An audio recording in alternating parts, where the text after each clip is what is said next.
Bonjour à tous, j'espère que vous allez bien. On se retrouve dans un nouveau format, j'espère que celui-ci vous plaira. L'idée dans cette vidéo, c'est de vous présenter un process de vibe coding que j'enseigne dans Build, le lien est en bio, que vous allez pouvoir répliquer directement dans vos projets. D'accord? Ce process-là, il se décline en 5 étapes. Ces 5 étapes-là s'emboîtent les unes aux autres. Et à la fin de la vidéo, je vous présente une manière d'automatiser, ou du moins à 90%, ce process et de pouvoir dupliquer en fait tout simplement ce process sur chacun de vos projets en un seul prompt. Sans plus tarder, on va commencer par la première étape qui est la recherche et le contexte. Cette étape-là, elle est souvent très négligée, notamment par ceux qui débutent. Pourquoi? Parce qu'on pense que l'IA est magique, alors que l'IA a besoin de contexte, a besoin de recherche, en tout cas pour le moment, elle a besoin de stratégie. Et c'est vous qui devez l'amener. L'IA ne vous remplace pas, elle vous multiplie. Si vous faites de la merde, elle fera 10 fois plus de merde. Si vous amenez du bon, elle fera 10 fois plus de bon, tout simplement. Donc, la recherche et le contexte, ça va vous permettre de cartographier tout votre projet. Le problème que vous résolvez, l'objectif, à qui vous vous adressez, les personas, etc., etc. Vous allez pouvoir utiliser des outils comme Perplexity, NotebookLM. Je vous donne tout ça dans Build également dans les sources. Ici, il ne faut pas y passer 2 heures non plus, d'accord? Il faut vraiment amener l'essentiel de votre projet, d'accord? Des briefs. Et une fois que vous allez avoir ce contexte-là, vous allez pouvoir ensuite passer au design. Pour l'étape du design, l'idée c'est d'avoir voilà, des premiers jets visuels ou d'avoir aussi un aperçu sur vos premières features si c'est une application. Il faut aller vite, d'accord? L'idée c'est vraiment d'avoir un premier jet visuel. On n'est pas là pour affiner et être dans les détails. C'est vraiment l'idée d'avoir quelque chose d'assez global qui vous permette d'avancer rapidement. L'outil que j'utilise actuellement, c'est Harmony. Pourquoi Harmony? Parce qu'il est dans la même dynamique que moi, d'accord? Pour ça qu'il y a marqué CEO à la fin. C'est l'idée d'avoir un maximum de contexte, de réfléchir comme un chef de projet. Donc, dans Harmony, vous avez un mode plan qui va vous poser des questions, vous allez y répondre. Ça va vous permettre d'enregistrer tout simplement le contexte de votre projet, l'identité visuelle, à qui vous vous adressez, etc., etc. Le lien est également en bio pour Harmony. Allez tester, je vous conseille. C'est un outil pépite. Et même pour le design, les gars, pour moi, actuellement, il se met à la table de AI Studio en termes de visuel. Il fait de très beaux visuels.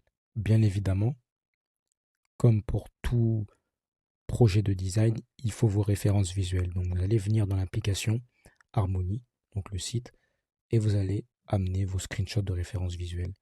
Comme ça, vous allez avoir quelque chose de cohérent et quelque chose, on va dire, qui ne part pas de zéro. Car s'il y a part de zéro, vous aurez à 90% du résultat générique.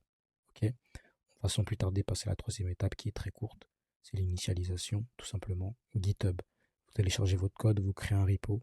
Ou alors, si l'outil a la connexion GitHub native, je pense à IE Studio, vous allez pouvoir tout simplement connecter, créer le repo et enchaîner, le cloner dans votre IDE.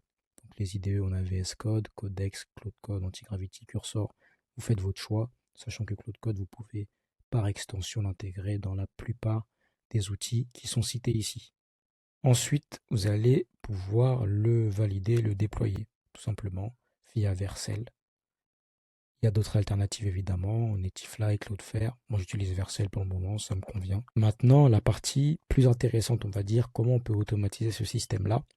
Je vais vous donner les grandes lignes, les idées que vous pourrez également retrouver dans Build. Donc, sur la base du contexte, la première étape, vous allez pouvoir créer des documents fondateurs.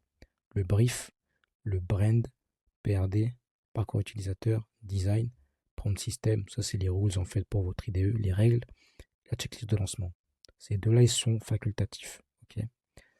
Ces documents-là fondateurs vont vous permettre d'avoir un contexte qui se balade sur chacune des plateformes que vous utilisez pour votre projet. Admettons, vous allez sur Gemini, vous allez pouvoir créer un gem avec tous les documents de votre projet. Ok. Ou un projet dans Claude, ou un GPT dans ChatGPT, etc., etc. Ensuite, pour pouvoir automatiser justement la création de ces documents fondateurs-là, vous allez utiliser des skills. Des skills, pour ceux qui ne savent pas, j'enseigne également ça dans Build en fait, pour ceux qui ne savent pas, mais vous allez trouver 1 milliard de skills et de tutos et d'explications sur YouTube. Mais les skills, moi je ne vous conseille pas d'aller prendre des repos GitHub où il y a des skills. Je vous conseille de les faire vous-même. Vos skills sur mesure pour votre projet, c'est le plus important parce que le fait de prendre des trucs génériques, vous allez avoir les mêmes résultats que tout le monde, évidemment. En skills, pour vous donner une métaphore, c'est un peu comme un employé que vous invoquez et qui fait toujours la même chose. Ok? Et le skills est évolutif, c'est-à-dire que si vous lui demandez de faire d'autres tâches, pardon, bah, vous allez encoder dans ce process-là d'autres tâches et le skill se chargera de faire les autres tâches que vous avez ajoutées. Donc, c'est évolutif. Pas parce que vous avez un skills à un moment donné que vous ne pouvez pas le faire évoluer. D'accord? Moi, j'ai créé dans Build, et je vous l'ai mis à disposition, mon skills Oracle. Enfin, je l'ai créé dans Claude plutôt. J'ai créé un skills Oracle enfin un framework plutôt, un framework de travail pour les apps et les SaaS et les sites web et les web apps. D'accord? Tout simplement, quand j'invoque Oracle, il me fait directement tous mes documents fondateurs pour les apps et les SaaS et aussi pour les sites web et les web apps. J'en ai pas encore créé un pour un agent IA, mais finalement, comme je vous apprends toute la structure dans Build sur comment faire les choses, en fait, vous allez rapidement comprendre comment faire pour un agent IA. Un agent IA, si vous voulez, c'est un employé qui est proactif. Donc là, ça ne va pas fonctionner comme un skills, mais plutôt comme un vrai salarié. Donc un salarié, quand il vient dans votre boîte, vous lui donnez des SOP, vous donnez des standards à suivre. Ben là, ça va être pareil. Moi, ce que j'utilise, et j'ai vu personne en parler, c'est les sous-skills. C'est-à-dire que moi, j'ai un framework de travail qui s'appelle Oracle pour les apps, les SaaS ou les sites web et les web apps. Mais derrière, j'utilisais des sous-skills. Ça veut dire que à l'intérieur du framework Oracle, vous avez des appels à d'autres skills. C'est-à-dire que j'ai créé un skills pour le design, pour le back-end. Et derrière, Oracle, au moment où on va passer au back-end et au design, on va appeler les sous-skills qui correspondent aux étapes. Pour les sites web et les web apps, c'est pareil. Pour le SEO, pour le GEO, pour le design, pour le back-end. Et c'est comme ça qu'en fait, on arrive à avoir des projets structurés puisque vous avez un skills qui s'occupe de l'expertise qu'il faut. Vous voyez ce que je veux dire? C'est comme ça que je fonctionne. Et pour les agents IA, ça va être pareil en fait.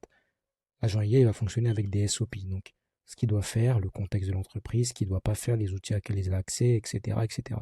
Donc, je ferai peut-être une vidéo complète sur les agents IA pour vraiment vous faire comprendre comment ça fonctionne.